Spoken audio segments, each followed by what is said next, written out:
All right, so section 2 and 3. Basically, all we're doing is we're adding, subtracting, multiplying, dividing for these two sections. These are basic skills that we absolutely have to be able to do. When you add and subtract positive and negatives, that skill, when we took that quiz the other day, some people are still making that mistake of, what do I do when I have like two negatives kind of thing? The easiest way to do those, if you find yourself making that mistake over and over and over again, and I know there's, by the results of the quiz, I'd say most of us are pretty good with this skill, right? There is a couple of us that keep getting these wrong, and that's okay, but we have to get that fixed. If you find yourself making those mistakes over and over and over again, the best thing I can say is use that number line. Draw a quick number line. You don't have to put every number on there. Just throw 0 on there. Start at -4. You're over here. And then just think, -2. Which way am I going to go? Am I going to go to the right or am I going to go to the left? Well, if I'm minusing, don't I always go farther to the left? So I'm going to go 1, 2. So I'd be over here at -6. That would be the biggest thing I can say. The other types of mistakes I see people making are problems like number 3, where it says 5.6 minus 9.2. Okay? When you do these, if we're making mistakes, stack them. But the mistake people make is they stack it exactly like this, and they write 5.6 minus 9.2. If you do it this way, you're going to get a wrong answer because you're going to go 6 minus 2 is 4, right? But what you really got to remember is when you use the stacking method, do we ever put the smaller number on top? No, you have to remember, put that bigger number on top and then go ahead and subtract. Because what do I have to do on first step? What do I have to do with that? I have to borrow, right? So I got to take that 8, make it a 1, or an 8, throw that 1 up there. 12 minus 6 is 6.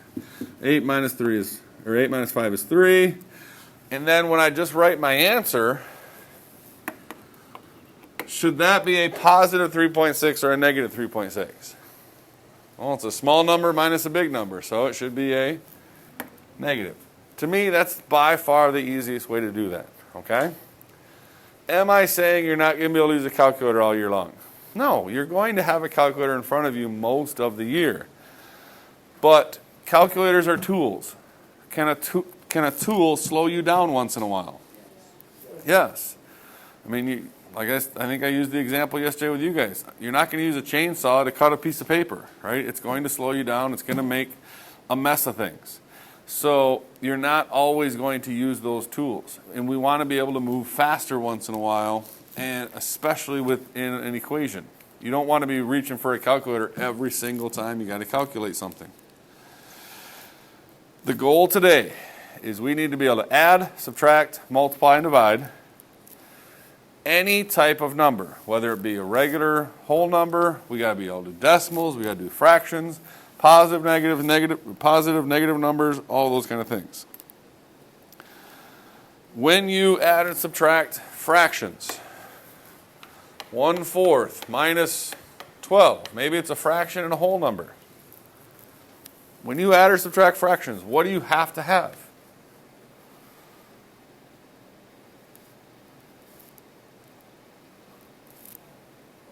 Common denominator. Like, you have to have a common denominator.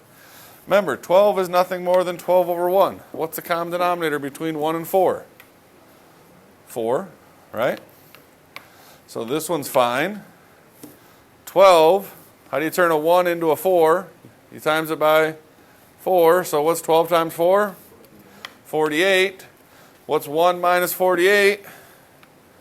Negative 47/4, and then maybe we put it back.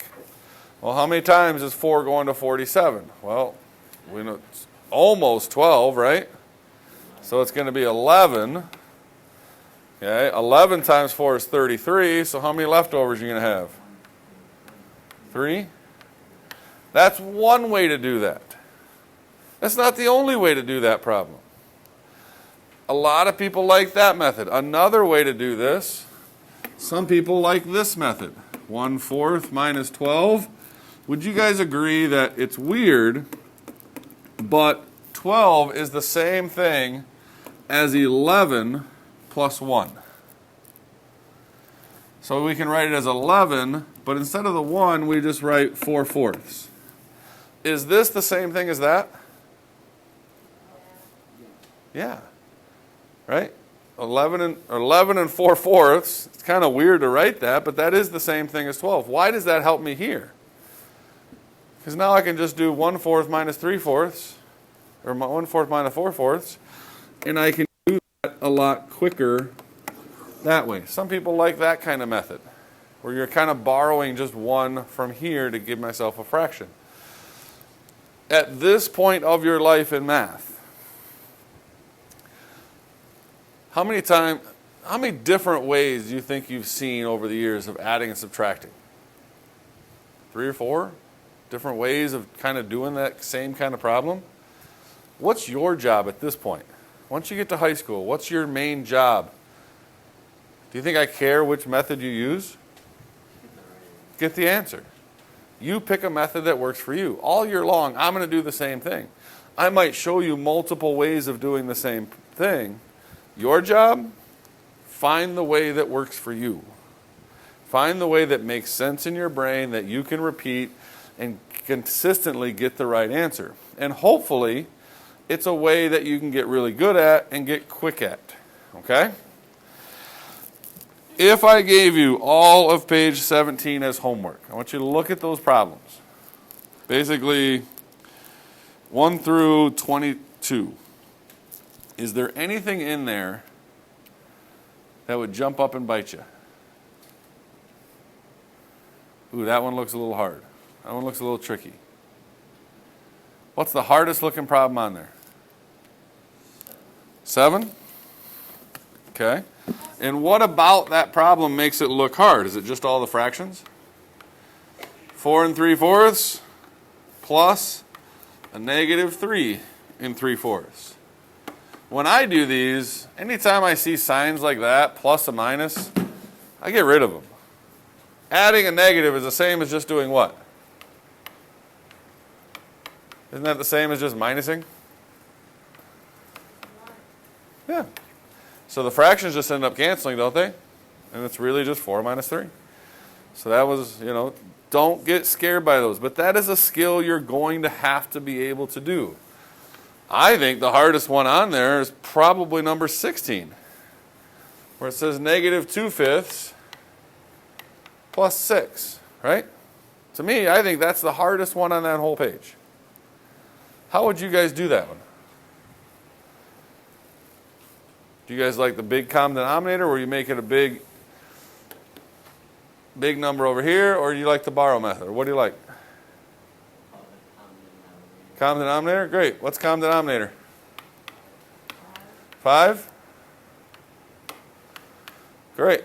How do you turn a 1 into a 5? You times it by 5. What's 6 times 5? 30.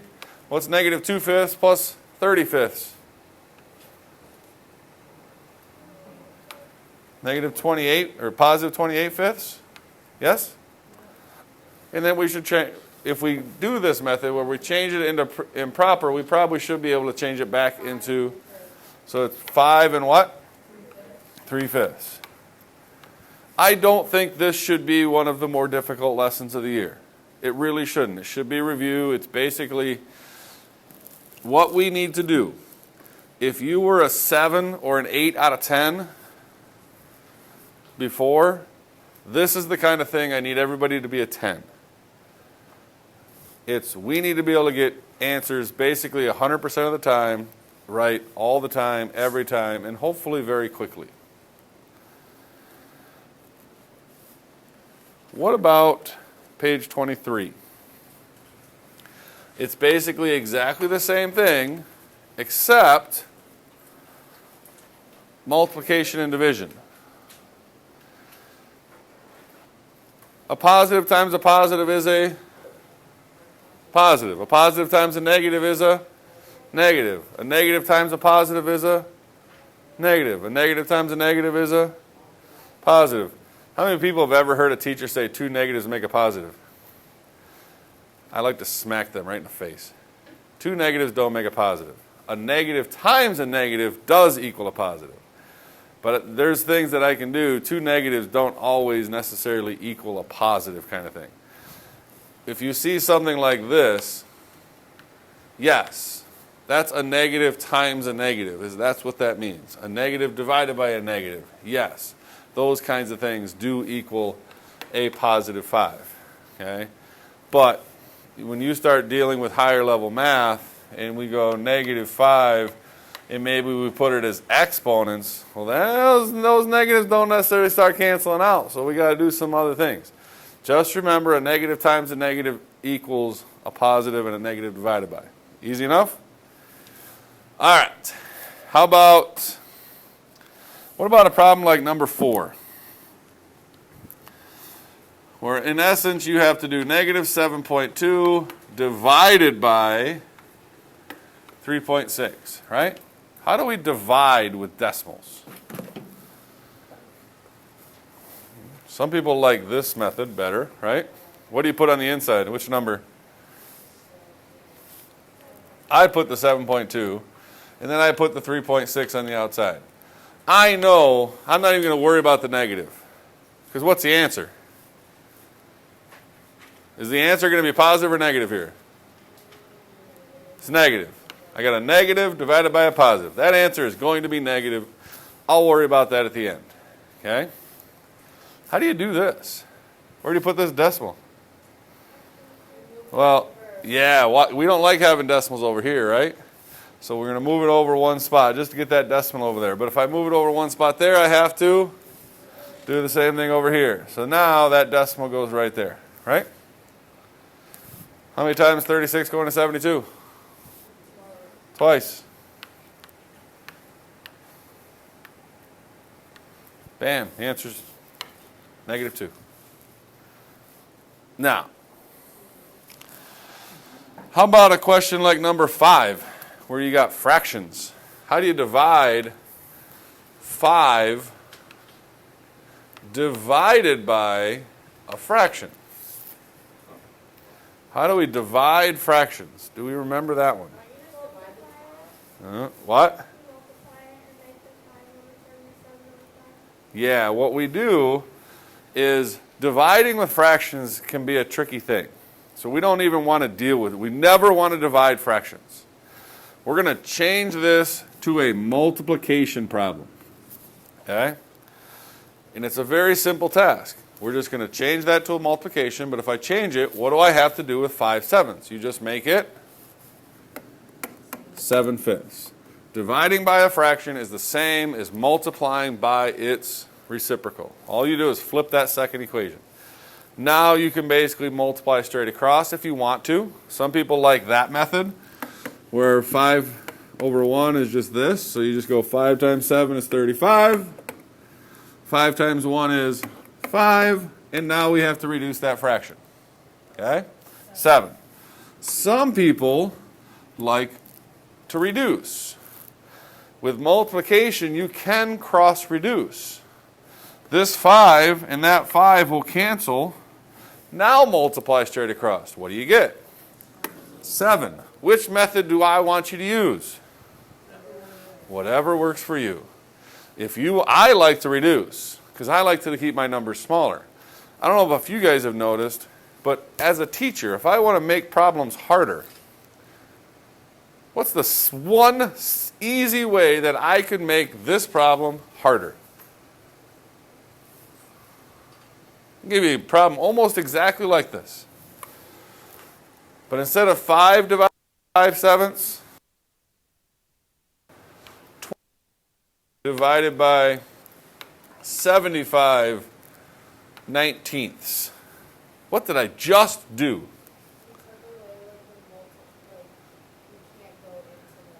Yeah, but even then, even if I made this a 25,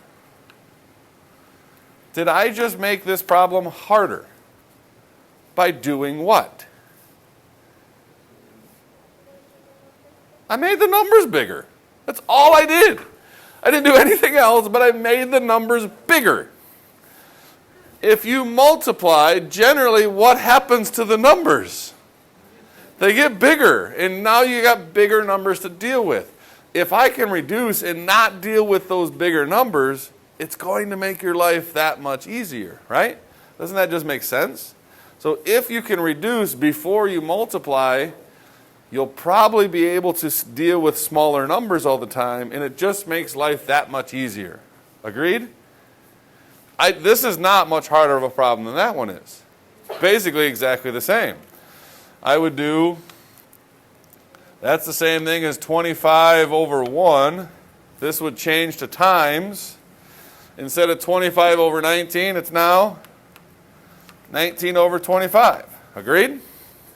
Great. What's 19 times 25? What's 19 times 25? Anybody? 19 times 20? That's a hard problem, isn't it? Who cares? I don't even care what 19 times 25 is, because what could I just do here? Can I just reduce? Great. What's the answer? 19. I don't care what 19 times 25 is. I don't want to go that big.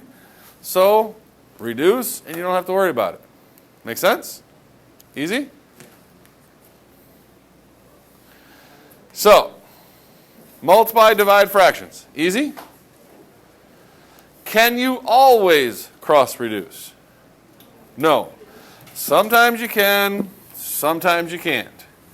If I give you 16 divided by 20, or 16 over 25 divided by 4/5, and then the next problem I give you 16 over 25 divided by 5/4. Let's say these were two different problems I had to do.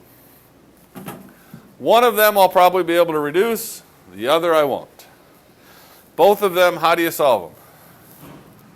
This is going to be 16 over 25 times what?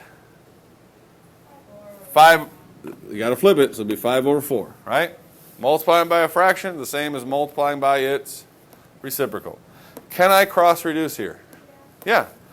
The 16 and the 4 is gone. 16 becomes a 4. The 5 and the 25 makes, that's gone. That's a 5. What's the answer? 4/5. Bam. Done. Moving on. This problem over here is going to get a little bit trickier, because now I got 16 over 25 times 4 over 5. Can I cross-reduce? No. There's no reducing. I got nothing else to do other than make these numbers bigger. I actually have to figure out what 16 times 4 is. Anybody know what 16 times 4 is? 64. 5 times 25, that you should be able to figure out. What's 5/4 worth? 125? Bam. That's not even going to reduce. Sometimes the fractions just are ugly. It is what it is.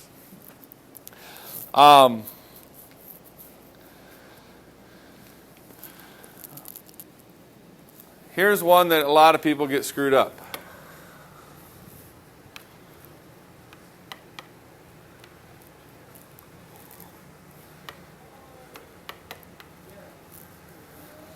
One of these is 0. Which one? Left or right? This one is 0. This one is what? It's not 0. It's not 8.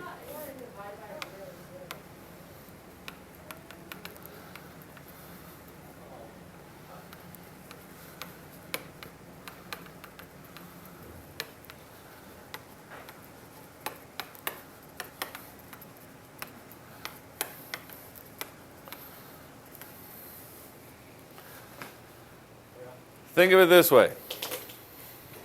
This one is basically, think of it in terms of cake. I have no cake. I have 8 people. How much cake does 8 people get? Nothing. I got no cake. Is that a problem? Is there any problem that arises other than everybody's still hungry? Mathematically, it's fine, isn't it? I've got no cake. I got 8 people. Oh, nobody gets any cake. Over here, I've got 8 cakes. I got nobody to eat them. There's a problem here. Like, the cakes have to be divided by, but there's no, like, what am I going to do with these 8 cakes? Like, now I have an issue. Now I have a problem. Bad things are going to happen here, okay? So, no, you cannot divide by 0. The world will collapse. Black holes kind of thing. Undefined. If the 0's here, no Here, it's just 0. Same thing, written in fraction form. This is fine. The answer is just 0. This, not fine. Error. No can do. No solution. Okay? Easy? That's really about it for those. So here's what